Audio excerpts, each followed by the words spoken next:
Bronco with Ty Harden.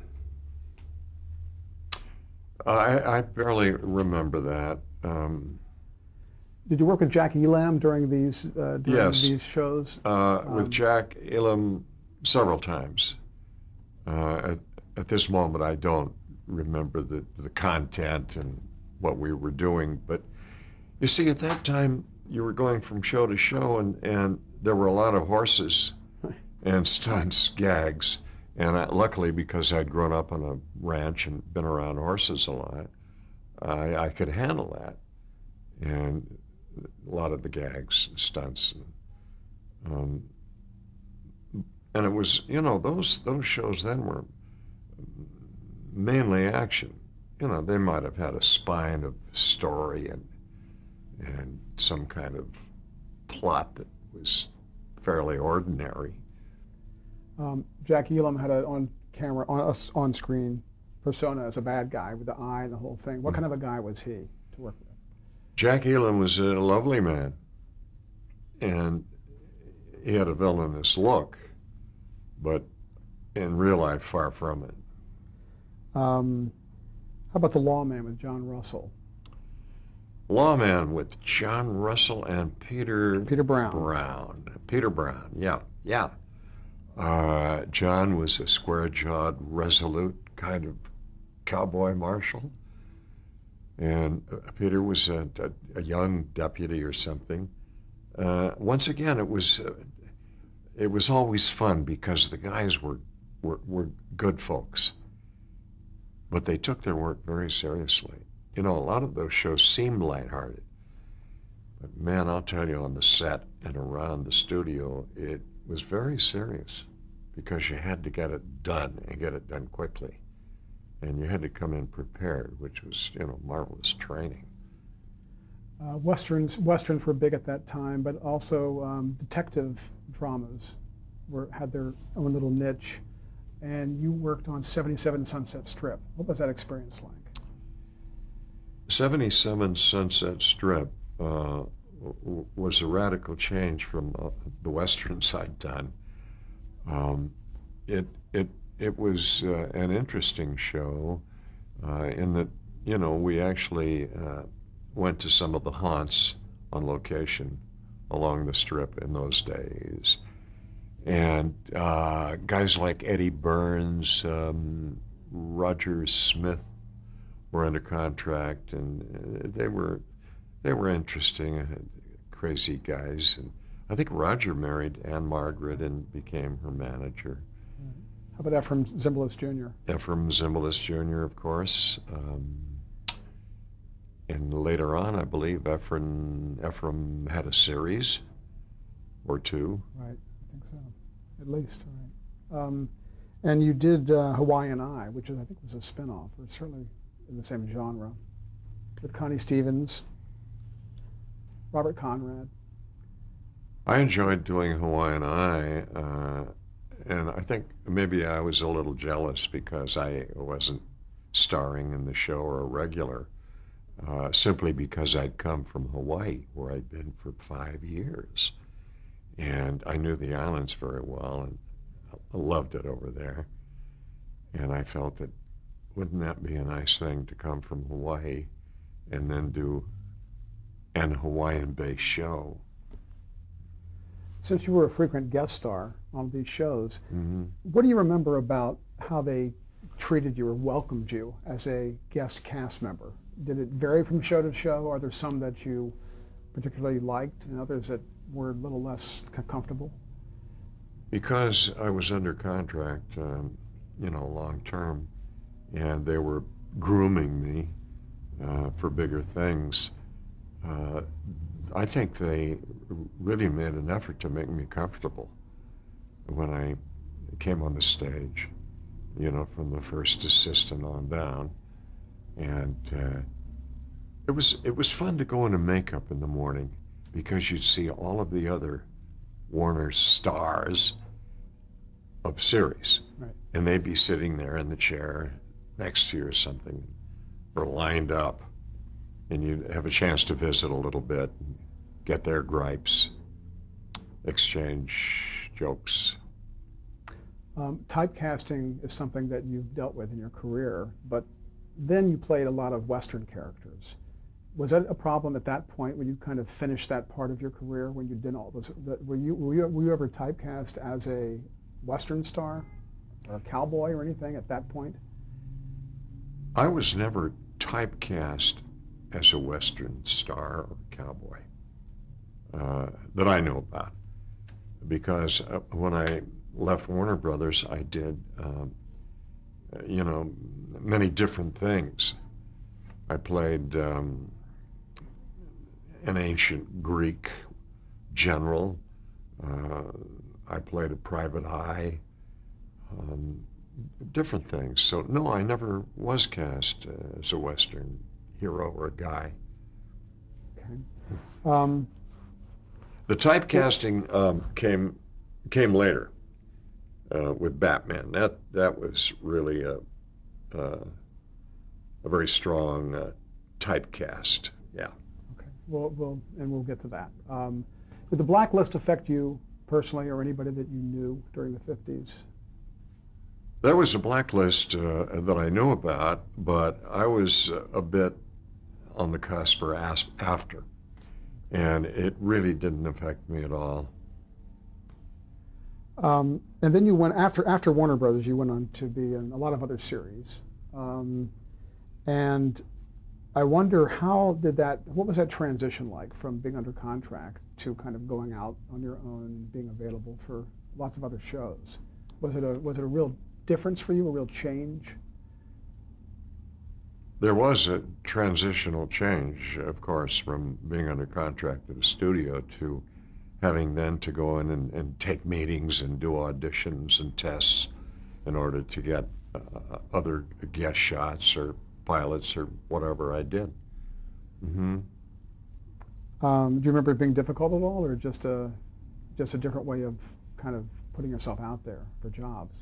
Well, those things are always difficult in that it becomes somewhat personal, and you have to tell yourself that it isn't. The rejection, for example, is not personal. But it's not easy to go from audition to audition. Now, I never really had to do the so-called cattle calls. That came later. I did some of those later on, but found very quickly that, no, I don't want to do this. And so I was out of work for a while, and then did theater. Okay. Well, again, let's step through some of the shows you did that were outside the Warner Brothers circle, as this is in the kind of early to mid 60s. Bonanza.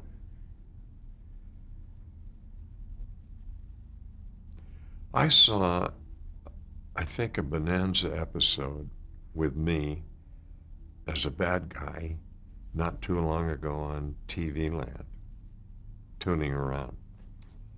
And yes, I did Bonanza and Gunsmoke and a number of other series when I left Warner's.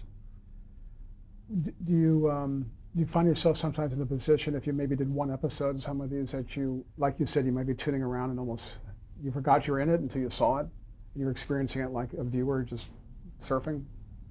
There comes a time when I guess you do just such an enormous amount of stuff that it's surprising to turn on the television or whatever and suddenly see yourself in a series role that you'd forgotten about. When you did The Rifleman, Chuck Connors was a former baseball player who turned actor.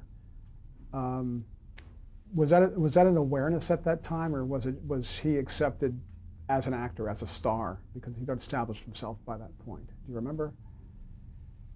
When I did Rifleman with Chuck Connors, he was definitely accepted as an actor, a star of a series. And although he was a pro ball player, baseball, and then he went on to do a movie called Geronimo in Mexico.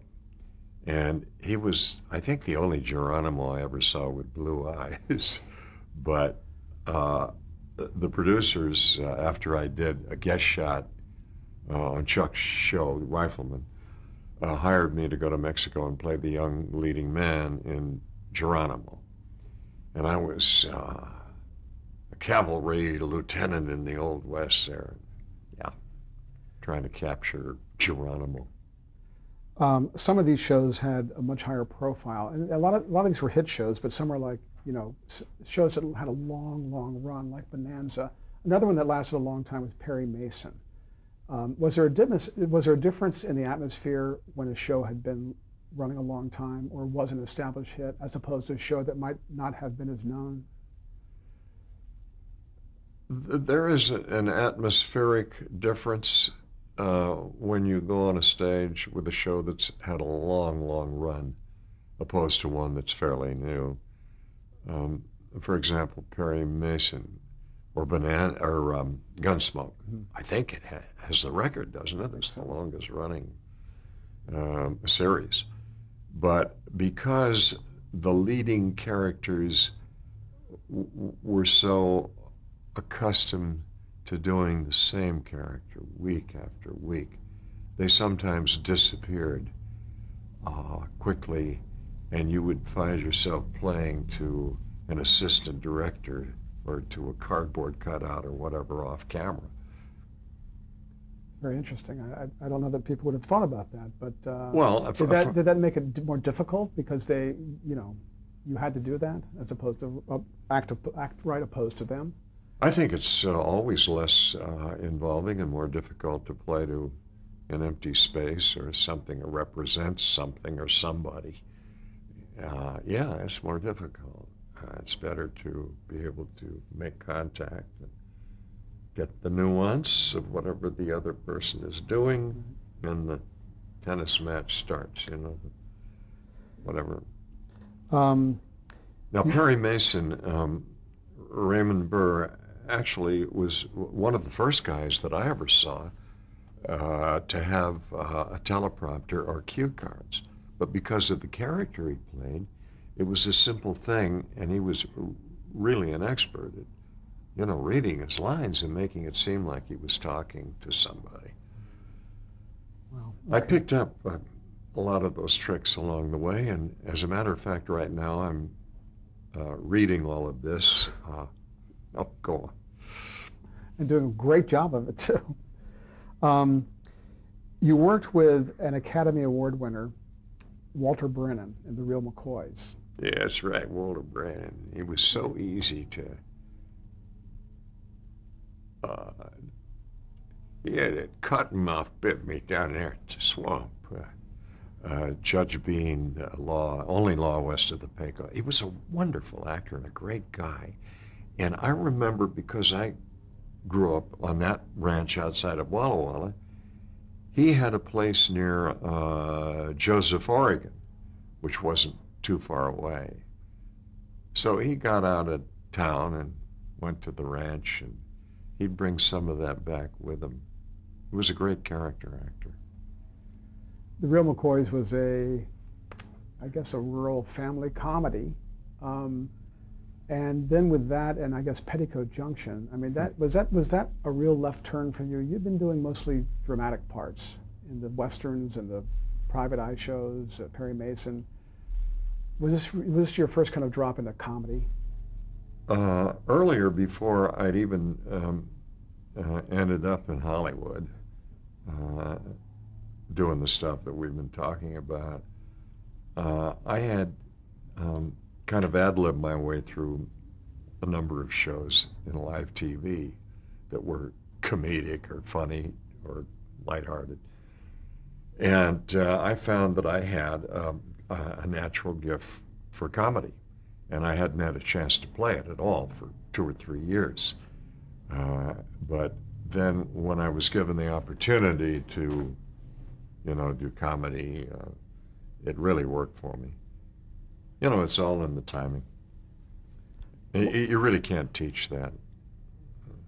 Was a show like Petticoat Junction, was it, again, Was the set different than a dramatic show, or was it the same kind of, serious work ethic there, or did it really depend on who the cast members were from show to show? Pretty much it depended on cast members. For example, Petticoat Junction, because of the sisters, younger actresses, it was pretty spontaneous and fun on the set. Yeah. Now, an anthology show like The Outer Limits was, there were a few of those, obviously The Twilight Zone. The Outer Limits, you did that one. Later you did Night Gallery. What kind of a challenge was that when there wasn't really an established cast? It was almost like a new drama or a new story every week. When you go into something go into something in which the cast varies or differs. Now let me start that again. That's okay. Terrible. To do a show with a fresh cast every week or whatever is different from going in with regular cast members who've been there forever. Because you're all, I think, afflicted with the same kind of jitters or nerves, and you're all trying to get settled and gel a bit. And that's challenging. It's like a first reading at a table reading with people you don't know. Do you like that? Do you like that challenge of kind of doing a little mini movie or something within that framework? Or is it more comforting to come into a kind of a family that's already established? I find that I always enjoy let me start again. You want me to always repeat the questions a little bit? No, you don't have to I'm at all. trying to do that so you'll know. No, it's fine. I mean, okay. Because they're recording me, my question is recorded. Oh, so okay. In That's that right. context, Yeah. All right. you don't have to do the usual, Mm-hmm. include the question and the answer. So it was about what did you have a preference going into a show that had an established family cast, or did you like the challenge of like an anthology show where it's a whole new group of people every time? With me, it wasn't really a matter of the cast and that kind of new excitement or challenge as much as the script, that I like what was written and the people with whom it was associated. But you're right, Steve, there is a different kind of challenge when you meet people with whom you've never worked before, but maybe you've seen them on the screen. And yeah. I was going to ask you about that too. You work with a lot of stars, and you were becoming one yourself as you got to be more known. But were you a fan too of any of these shows? And were there some shows that you had never been on and you were cast in that you went to being a fan of the show? And if so, what did that make it any different for you?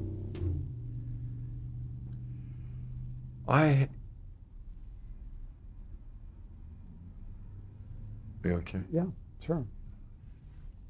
I've never really been a fan of very many shows. I was just so busy when I watched them thinking, would I like to do that show? Could I do the show? And I think that's, just naked ambition in the beginning. You want to work, and it's very competitive, and you watch for that reason, not to be entertained so much. You did Bewitched with Elizabeth Montgomery. Do you have any memories of that show or her? Bewitched, again, was a very pleasant experience. And the people, Elizabeth Montgomery and Dick York, they were so nice to me and it made me comfortable. And you worked with Lee J. Cobb, I think, in The Virginians. He was a pretty established actor at the time. Any memories of him? You see, that's the way, hopefully, you pick things up and you learn. And Lee J. Cobb was one of those actors from whom you could learn. And after I worked with him, we were in a group of people that went to Japan and played golf in a celebrity golf tournament.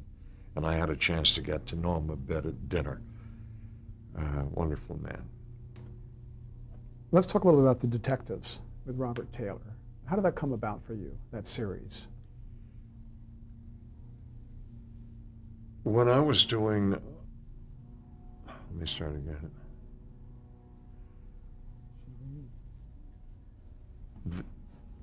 We okay? So I'll make sure we hear him clearly. If we're hearing lawnmowers, maybe we just close the door for a bit. Let's keep rolling though. Keep rolling. There's always a gardener with a leaf Right. blower that keeps following me around. You have to pay off. It's just to be a quiet. stalking gardener. Right. That sounds unique. Okay. So you were guest starring obviously on a lot of shows, and then you had a recurring role on The Detectives?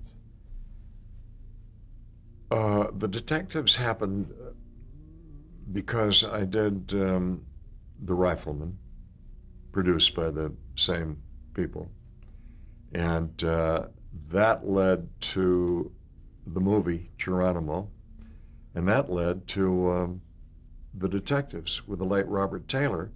When they expanded to 1 hour in color, they added me. Was that the first series that you were a recurring character in? Say again. Was that the first series that you were a recurring character in, that you were kind of a regular or semi-regular?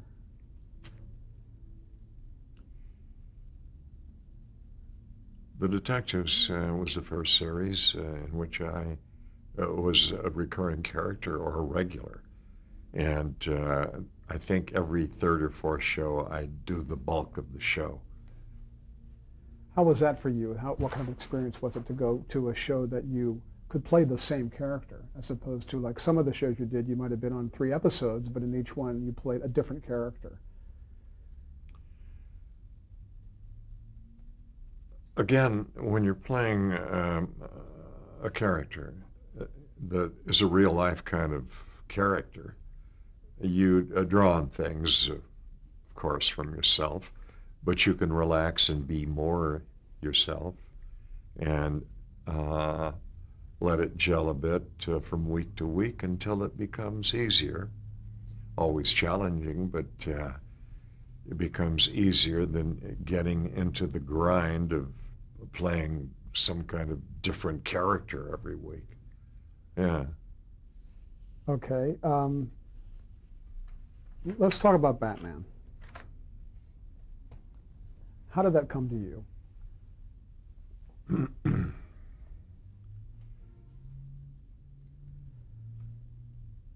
I'd returned to, no, it didn't happen quite that way.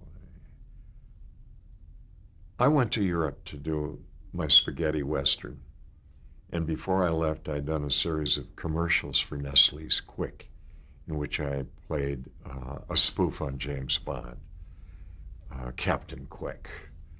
And evidently, while I was working in Europe, the people at ABC and Greenway Productions, our executive producer on Batman, the late Bill Dozier, and Fox people had seen those commercials. I didn't know it, but I came back from Europe for a visit, and I'd been offered a number of movies in Europe to go back. And my agent said, once again, kid, a bird in hand, they want to see out there at Fox, and this is a big project. They're really beating the drums. It's a very expensive deal, and they want to see you for the title role. And I said, Lou, what's it called?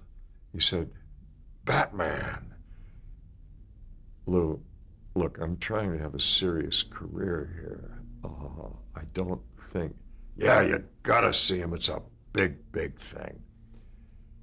Bless him. I went out there and met with Bill Dozier and a few of the others, and I read the pilot script, and I knew after 20 pages it was the kind of comedy, the kind of thing I wanted to do.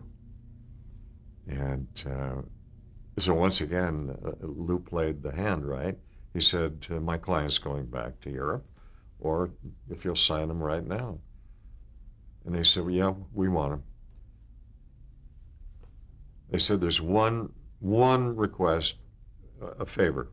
There's a young guy that we've seen. If you'll do a little test with him to see if the chemistry's right. And that was Burt Ward, who played Rob.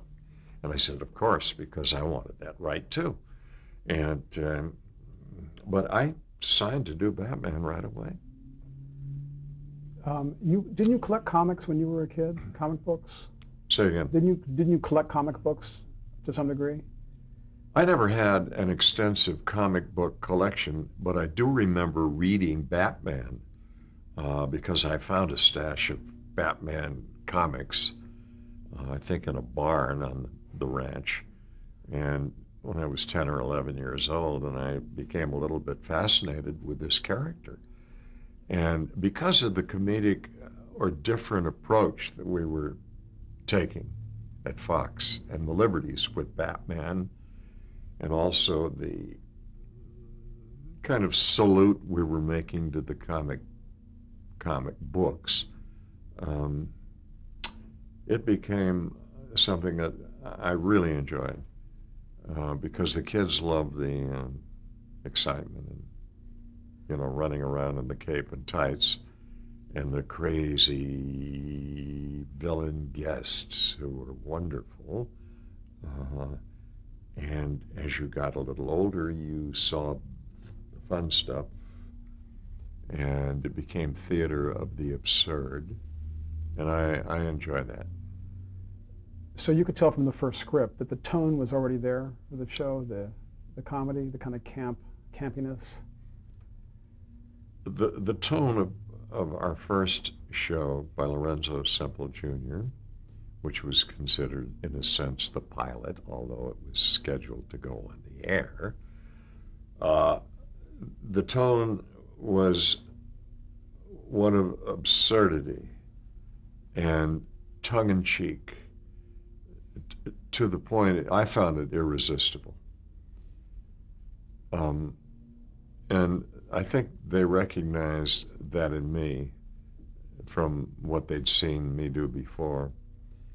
And from, I think, the outset, the first show, the pilot, I pretty much understood the material and brought something to it, because you can't play Batman in a very serious, square-jawed, straight-ahead way without giving the audience a sense of maybe there's something behind that mask trying to get out, and that he's a little crazed, he's strange.